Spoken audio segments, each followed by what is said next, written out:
বহু মানুষকে পার্সোনালি এটার পরামর্শ দিয়েছি, ওনারা আমল করেছেন, আমল করে উপকৃত হয়েছেন। এরকম বহু মানুষ আছে।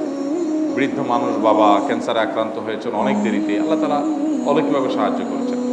হ্যাঁ, কখনো যদি আল্লাহ তাআলা এই আমলগুলো করার পরও আমার বিপদ দূর না করেন, তাহলে হয় আমার আমলের মধ্যে কোনো ত্রুটি ছিল, অথবা আমার এই বিপদ দূর না হওয়ার মধ্যে আমার জন্য কোনো কল্যাণ নিহিত ছিল। আল্লাহ তাআলা আমার দোয়া কবুল করে যে উপকার হতো তার চাইতে বেটার কিছু হয়তো আমাকে দিবেন, এই ইয়াকিন একজন ইমানদারের থাকবে। সে 4টা আমলের 1 নম্বর হলো ইস্তেগফারের আমল। ইস্তেগফার, আপনি ফেসে গেছেন কোনো জায়গায়, কোনো উপায় পাচ্ছেন না, আপনি ইস্তেগফার করতে থাকেন। আস্তাগফিরুল্লাহ ওয়া আতুবু ইলাইহি, আস্তাগফিরুল্লাহ ওয়া আতুবু ইলাইহি, আস্তাগফিরুল্লাহ ওয়া আতুবু ইলাইহি, আস্তাগফিরুল্লাহ, আস্তাগফিরুল্লাহ, আস্তাগফিরুল্লাহাল্লাযী লা ইলাহা ইল্লা হুয়াল হাইয়ুল কাইয়্যুম ওয়া আতুবু ইলাইহি ওয়া লা হাওলা ওয়া লা কুওয়াতা ইল্লা বিল্লাহ।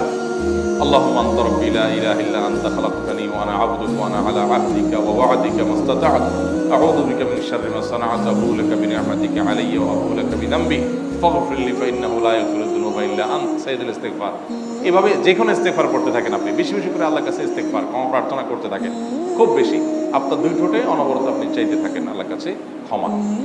এই ইস্তেগফার সম্পর্কে নবী করিম সাল্লাল্লাহু আলাইহি সাল্লাম বলেছেন, মাল্লাজিমাল ইস্তেগফার, যে ব্যক্তি ইস্তেগফারকে আঁকড়ে ধরবে, আঁকড়ে ধরা মানে কি, এটা ছাড়বে না, সে করতেই থাকবে অনবরত। টয়লেটে যাওয়ার সময়টা, ঘুমের সময়টা, খাওয়ার সময়টা বাদে, অবসর নামাজের সময়টা বাদে, বাকি সারাক্ষণ সে ইস্তেগফার করবে। এরকম যদি কেউ করে, আল্লাহ রাব্বুল আলামিন জাআলাল্লাহু লাহু মিন কুল্লি হাম্মিন ফারাজা ওয়া মিন কুল্লি যায়কিন মাখরাজা, সকল পেরেশানি থেকে, সকল টেনশন থেকে বের হওয়ার পথ আল্লাহ তাআলা অলৌকিকভাবে তার জন্য আবিষ্কার করে দিবেন। এবং আমি আমার জীবনে যেটা বলেছিলাম, বিস্তারিত বলতে চাই না, এরকম এরকম পরিস্থিতি আসছে যে চোখের সামনে কোনো আপাতত রক্ষার কোনো পথ আর খোলা নেই, এমন ভয়াবহ বিপদ।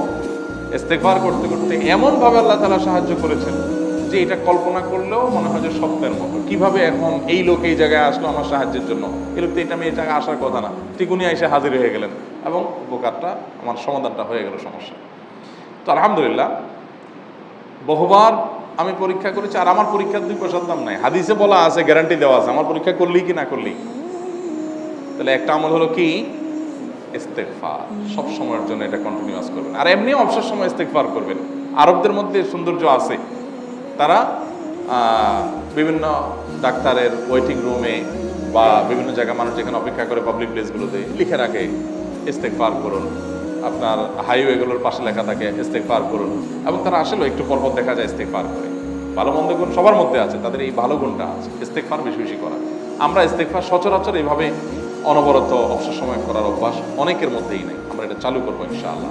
বিশেষ করে যখন কোনো সমস্যা হবে, তখন ইস্তেগফার চলতে থাকবে মুখে অনবরত। ধীরে ধীরে মহব্বতের সাথে নিজেকে, নিজের পাপ অপরাধগুলোর কথা স্মরণ করে আল্লাহর কাছে মাফ চাইতে থাকবো, পেরেশানি দূর হবে ইনশাআল্লাহ। 1 নাম্বার 2, দুরূদ। নবী করিম সাল্লাল্লাহু আলাইহি সাল্লামের প্রতি দুরূদ পাঠ করা। এটা যদি